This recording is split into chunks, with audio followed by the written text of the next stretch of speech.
Let's talk about something that is quietly, sneakily ruining our self-worth one single scroll at a time. In this explainer, we're going to break down how this constant comparison is literally destroying you and, more importantly, what you can actually do about it. So let's get right into it. You know the feeling, right? It's so familiar. You close out of an app and all of a sudden you just feel less. You kind of feel like garbage. And it makes you wonder, why are we losing sleep over people who don't even know we exist? Well, we're going to get to the bottom of that exact feeling right now.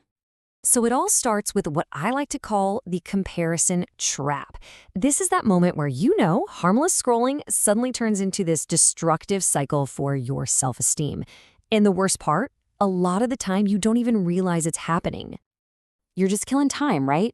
Looking at some stories, a few posts, but then somewhere deep down, something just shifts. You see someone with what looks like a perfect relationship or a better body, a better lifestyle, and then the questions just start bubbling up. Why don't I look like that? Why is my life so boring? And just like that, you've done it. You've handed over your entire sense of self-worth to a complete stranger on the internet. And here's the crucial point. You don't actually know this person. You have no idea what reality they're hiding behind that filter or that perfect pose or that witty caption. This leads us to our next big point, because we need to be brutally honest about what social media really is. It's not real life, not even close. It's a performance. The best way to think about it? It's an audition tape. And this, right here, this gets to the absolute core of the problem. We are sitting here comparing our raw, unfiltered, everyday life, with all of its messy ups and downs, to someone else's carefully edited audition tape. It is not a fair fight. In fact, it's a recipe for self-destruction. And this just illustrates the disconnect perfectly. What do you see? You see the curated perfection, the beach vacation, the six-pack abs, the romantic proposal, the big promotion.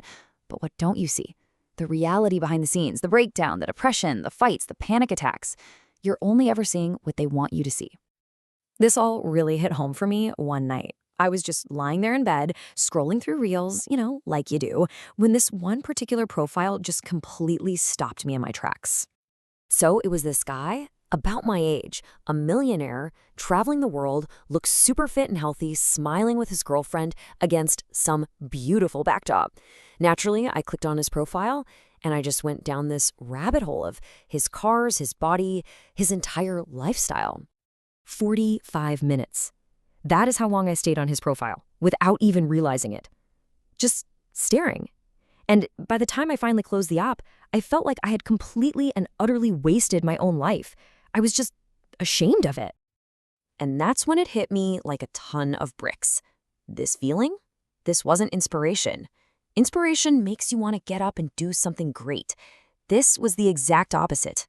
I was being actively crushed by his success. And that, for me, that was the breaking point. So that night, it forced a huge change in my perspective. I realized I needed a completely new way to look at the internet. A simple but really powerful mindset shift that I now call the museum. And the whole shift really just comes down to this. We have to stop treating the internet like a mirror, where we're just looking for our own perceived flaws reflected back at us. Instead, we need to start treating it like a museum. So, what is the museum mindset? It's actually really simple. Think about it.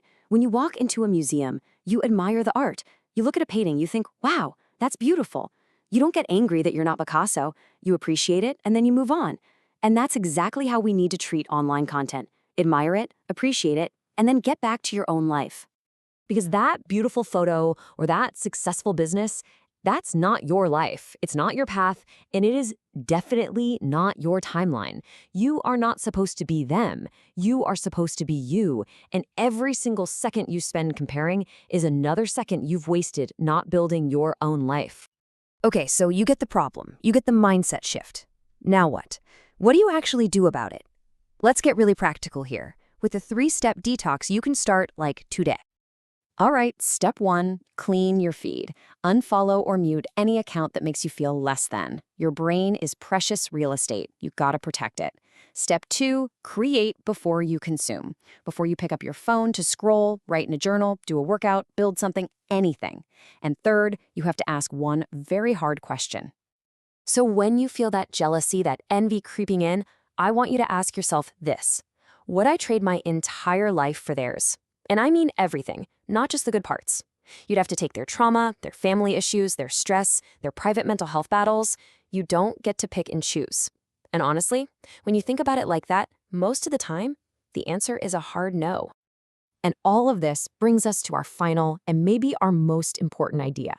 It's time to get out of their race entirely and start focusing on the only one that truly matters. And this, right here, is the ultimate takeaway. If you absolutely feel like you have to compare, the only healthy, the only productive comparison you can ever make is with the person you were yesterday. Not who some stranger is online, not who you pretend to be, but the real you.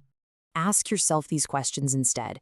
Are you showing up more for yourself? Are you being more honest with yourself and others? Are you healing from things that nobody else can even see? Are you learning to stop performing for an audience and just start actually living? Now, that's what really matters. Because that is where your true power is. It's not in follower counts or luxury cars, it's in your own personal progress. You're not behind. You're not late. You are on your own path, and guess what? It's supposed to look different. So let's end on this thought, okay?